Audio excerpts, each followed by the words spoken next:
పాకిస్తాన్ లాంటి చిల్లర దేశం ఈ ప్రపంచంలో మరొకటి లేదు. నేను ఈ మాట ఎందుకు చెప్తున్నాను అంటే, పాకిస్తాన్లో ప్రజెంట్ పరిస్థితి ఎలా ఉంది అంటే, అక్కడి ప్రభుత్వం డెవలప్మెంట్ పైన ఫోకస్ చేయదు. ప్రజల లివింగ్ స్టాండర్డ్స్ని ఇంప్రూవ్ చేద్దాము అనుకోదు. వీళ్ళు కంటిన్యూస్గా ఉగ్రవాదులపైన ఇన్వెస్ట్ చేస్తారు. పాకిస్తాన్ని ఉగ్రవాద దేశమని కేవలం మనం మాత్రమే కాదు, మీరు ప్రపంచంలో ఏ దేశానికైనా వెళ్ళి పాకిస్తాన్ పేరెత్తండి, వాళ్ళు మిమ్మల్ని ఒక రకంగా చూస్తారు. అయితే ఇక్కడ మన దురదృష్టం ఏమిటంటే, ఈ పాకిస్తాన్లు కూడా చూడడానికి మనలాగే ఉంటారు. సౌత్ ఏషియాలో అందరూ ఇండియన్స్ లాగే కనిపిస్తారు. అందుకే ఈ పాకిస్తాన్, బంగ్లాదేశ్, కొన్నిసార్లు శ్రీలంక వాళ్ళు కూడా బయట దేశానికి వెళ్ళి అక్కడ సెటిల్ అయ్యి వాళ్ళ దేశం పేరు చెప్పరు, మేము ఇండియన్స్ అని చెప్పుకుంటారు. మీరు నమ్మరు, అమెరికా, యూకే, యూరప్లోని చాలా ఇండియన్ రెస్టారెంట్లను పాకిస్తానీలు రన్ చేస్తారు. వాళ్ళు పాకిస్తాన్ పేరు పెట్టుకోరు, ఇండియన్స్ అని పెట్టి బిజినెస్ చేస్తారు. పాకిస్తాన్ పేరు పెడితే ఎవరు వస్తారు చెప్పండి? ఇక మెయిన్ విషయానికి వద్దాం. ఇక్కడ కనిపిస్తున్న వీడి పేరు ఖ్వాజా ఆసిఫ్, పాకిస్తాన్ డిఫెన్స్ మినిస్టర్. జనరల్గా పాకిస్తాన్లో డెమోక్రసీ ఉన్నట్టు, ఆ దేశాన్ని ప్రైమ్ మినిస్టరే రూల్ చేస్తున్నట్టుగా చూపిస్తారు. కానీ అదంతా అబద్ధం. పాకిస్తాన్ని మెయిన్గా రూల్ చేసేది అక్కడి మిలిటరీ అండ్ మిలిటరీ లీడర్ ఈ ఆసిమ్ మునీర్. పాకిస్తాన్లో ప్రతి పని మిలిటరీ అండర్లోనే జరుగుతుంది, మిలిటరీ ఆర్డర్స్తోనే జరుగుతుంది. ఈ దేశం పేరుకే డెమోక్రసీ, మిగతాదంతా మిలిటరీ చూసుకుంటుంది. మిలిటరీయే అన్ని పనులు చూసుకుంటున్నప్పుడు ఇక ఈ డిఫెన్స్ మినిస్టర్తో పనేంటి? ఈ ఖ్వాజా ఆసిఫ్ ఆర్డర్స్ని నాకు తెలిసి పాకిస్తాన్ సాధారణ సైనికులు కూడా వినరు. ఎందుకంటే మిలిటరీ ఏం చెయ్యాలి అనేది ప్రతిదీ ఈ ఆసిమ్ మునీర్ గారే డిసైడ్ చేస్తాడు. అయితే ఈ ఖ్వాజా ఆసిఫ్కి నోటి దూల చాలా ఎక్కువ. వీడు నోటికి వచ్చింది వాగుతాడు. ఇంకో ఇంట్రెస్టింగ్ విషయం ఏమిటంటే, వీడికి ఫేమ్ అంటే చాలా ఇష్టం. బాగా ఇంటర్వ్యూలకు వెళ్తూ ఉంటాడు.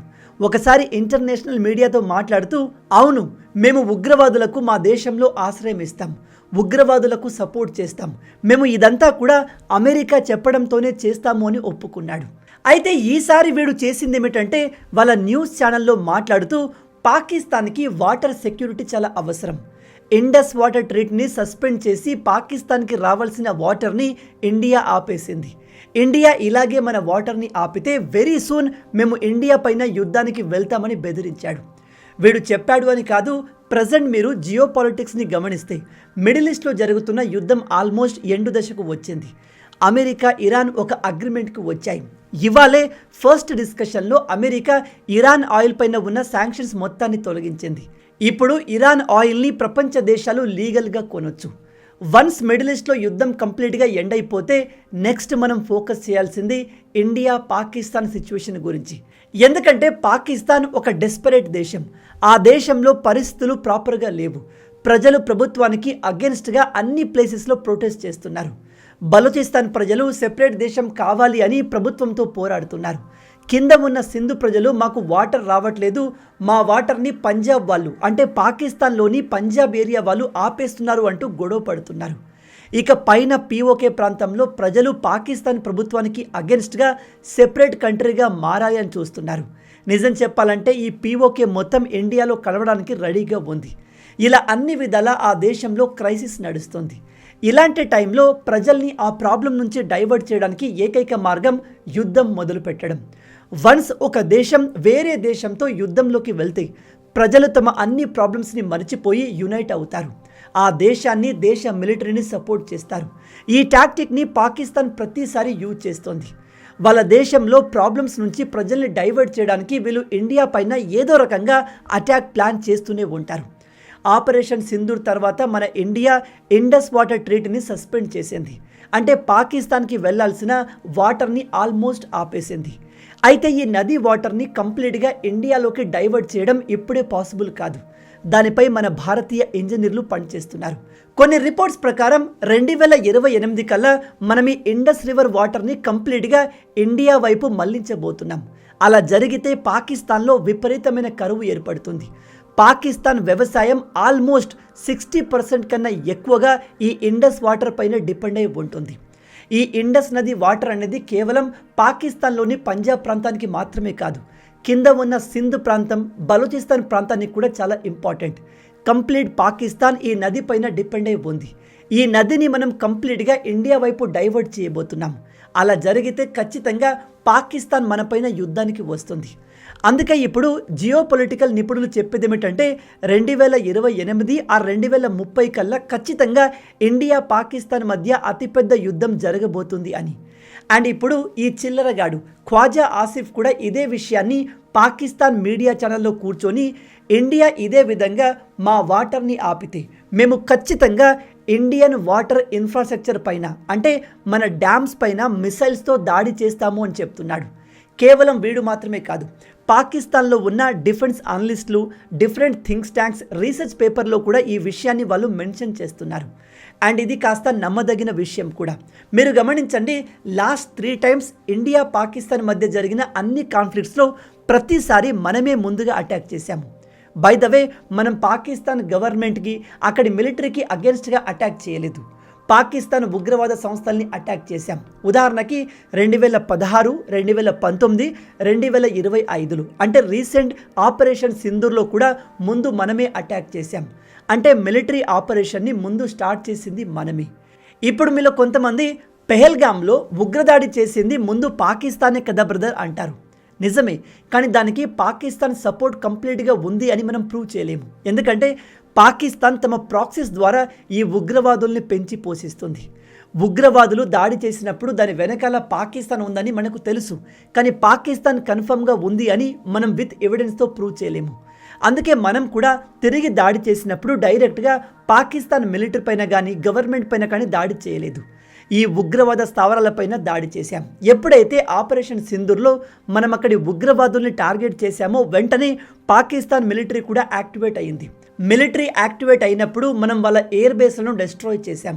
అంతవరకు మనం వాళ్ళ మిలిటరీని టార్గెట్ చేయలేదు. అయితే లాస్ట్ 3 సార్లు మనమే మొదటగా మిలిటరీ ఆపరేషన్ స్టార్ట్ చేశాము. కాబట్టి ఈసారి పాకిస్తాన్ నిజంగానే ప్రియంప్టివ్ స్ట్రైక్ చేస్తుంది అని డిఫెన్స్ అనలిస్టులు చెప్తున్నారు.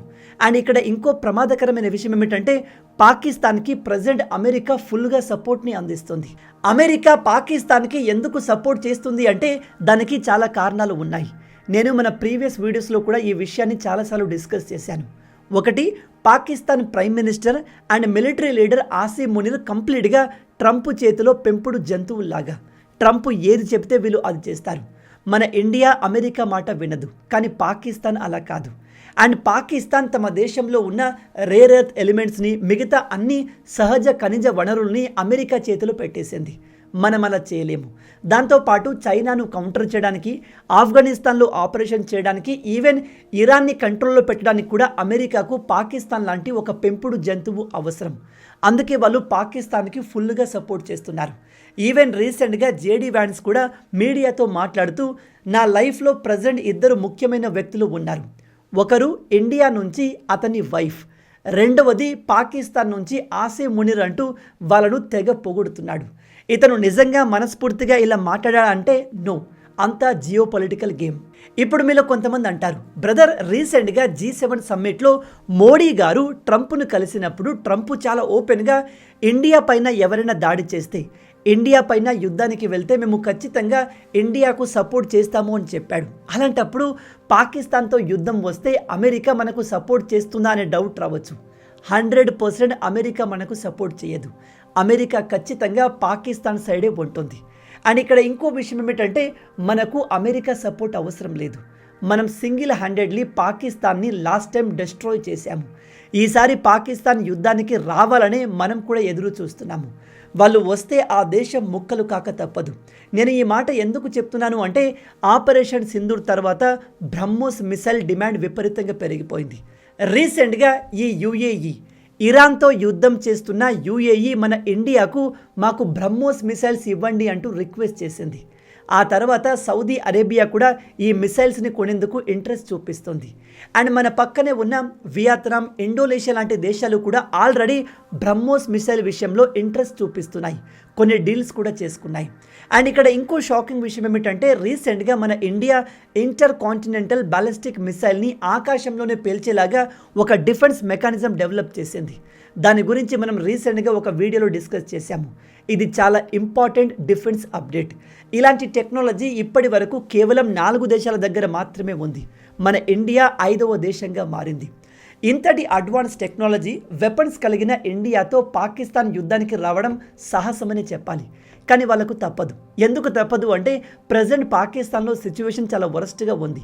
ఎస్పెషల్లీ పీఓకేలో లక్షల మంది ప్రజలు రోడ్ల మీదకి వచ్చి పాకిస్తాన్ గవర్నమెంట్కి అగెన్స్ట్గా పోరాడుతున్నారు.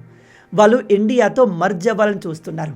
అందుకే అక్కడ ఉన్న ఇంటర్నల్ ప్రాబ్లమ్స్ నుంచి ప్రజల్ని డైవర్ట్ చేయడానికి పాకిస్తాన్ ఖచ్చితంగా ప్రియంటివ్ స్ట్రైక్స్ని ఇండియా పైన చేయబోతుంది. అయితే పాకిస్తాన్ డిఫెన్స్ అనలిస్టులు ఇంటర్నల్గా డిస్కస్ చేస్తున్న విషయం ఏమిటంటే ఒకవేళ ఇండియాను ఓడించాలి అంటే ఇండియా పైన చేసే ఫస్ట్ ప్రియంటివ్ స్ట్రైక్ భారీ లెవెల్లో ఉండాలి. ఆ దాడికి ఇండియా రికవర్ అవ్వడానికి టైం పట్టాలి. అందుకే వీళ్ళు ముందుగా మన ఎయిర్ బేసెస్ని టార్గెట్ చేయబోతున్నారు. ఎస్పెషల్లీ మన రఫైల్, సుకోయి యుద్ధ విమానాలు ఉన్న ప్రాంతాన్ని అటాక్ చేసేందుకు ట్రై చేస్తారు. ఇది ఒక అతిపెద్ద అటాక్ కాబోతుంది. ఇక్కడ వీళ్ళ ప్లాన్ ఏమిటంటే పాకిస్తాన్ వెంటనే ఇండియాలోని మేజర్ మిలిటరీ బేసెస్ని టార్గెట్ చేస్తుంది. దాంతో మనకు భారీగా నష్టం కలుగుతుంది. దాని నుంచి మనం రికవర్ అయ్యి తిరిగి అటాక్ చేసే లోపే వీళ్ళు అమెరికాను దింపేస్తారు. అమెరికా వచ్చి రెండు దేశాల మధ్య యుద్ధాన్ని ఆపేస్తుంది. ఇది ప్రజెంట్ పాకిస్తాన్ ప్లాన్. అందుకే ఇండియా దీనికి ఆల్రెడీ సిద్ధంగా ఉంది. ఫస్ట్ ఆఫ్ ఆల్ అమెరికా మధ్యలోకి వచ్చి యుద్ధం ఆపితే మనం ఆగే రకం కాదు. కానీ అమెరికా జియో పొలిటికల్గా సూపర్ పవర్ కాబట్టి అమెరికా ఎంటర్ అయితే మనం పాకిస్తాన్ని ఫుల్ ఫ్లెడ్జ్లో అటాక్ చేయలేము. కాబట్టి ఇండియా ఆల్వేస్ పాకిస్తాన్ నుంచి వచ్చే ఈ ముప్పు గురించి, ఈ యుద్ధం గురించి రెడీగా ఉండాలి. ఇన్ఫ్యాక్ట్ మనం రెడీగా ఉన్నాం. పాకిస్తాన్ ముందు చేసే ప్రియంటివ్ స్ట్రైక్ని మనం కంప్లీట్గా న్యూట్రలైజ్ చేసి మనం తిరిగి చేసే దాడికి పాకిస్తాన్ ముక్కలయ్యేలాగా ఉండాలి. దానికి ఇండియా రెడీగా ఉంది. నిజం చెప్పాలంటే ఇండియా పాకిస్తాన్ ఎప్పుడు మనల్ని రెచ్చగొడుతుంది అని వెయిట్ చేస్తుంది. ఈసారి యుద్ధం స్టార్ట్ అయితే పాకిస్తాన్ని కాపాడడం అమెరికా వల్ల కాదు, వాళ్ళ దేవుడి వల్ల కూడా కాదు. పాకిస్తాన్ ముక్కలు కావాల్సిందే. ఈ ఇండస్ వాటర్ రివర్ గురించి ఖచ్చితంగా రాబోయే 2-3 సంవత్సరాల్లో ఇండియా పాకిస్తాన్ మధ్య అతిపెద్ద యుద్ధం జరగబోతుంది. ఎందుకంటే పాకిస్తాన్లో one of the biggest and populated city కరాచీలో ప్రజెంట్ 70% వాటర్ షార్టేజ్ ఉంది. అలా ఎందుకు అంటే ఇండస్ రివర్ నుంచి వచ్చే వాటర్ని మనం చాలా వరకు ఆపేశాము. ఈ వస్తున్న కొద్ది వాటర్ని మధ్యలో ఈ పంజాబ్ ప్రావిన్స్ కంప్లీట్గా వాడుకుంటుంది. ఆ తర్వాత ఈ రివర్ బలూచిస్తాన్లోని కొన్ని ప్రాంతాల ద్వారా సింధు ప్రాంతంలోకి ఎంటర్ అవుతుంది. చివరగా కరాచీ నగరానికి చేరుతుంది. అప్పటికల్లా ఇందులో వాటర్ మిగలట్లేదు అండ్ వచ్చే వాటర్ ఈ నగరానికి సరిపోవట్లేదు. అందుకే ప్రజెంట్ 2026లోనే ఈ నగరం సివియర్ వాటర్ షార్టేజ్ని చూస్తుంది. అంటే 2028-30 కల్లా ఇది అతిపెద్ద ప్రాబ్లంగా మారబోతుంది.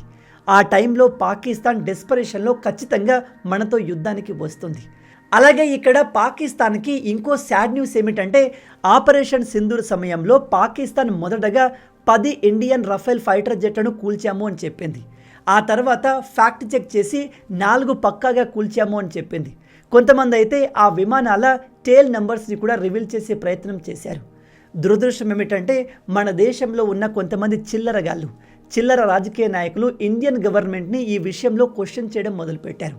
ఒక విషయం గుర్తుపెట్టుకోండి, ఆల్రెడీ యుద్ధం కంటిన్యూ అవుతున్నప్పుడు శత్రువులు మన వార్ స్ట్రాటజీ గురించి, మన దగ్గర ఉన్న వెపన్స్ గురించి తెలుసుకోవాలి అని చూస్తారు.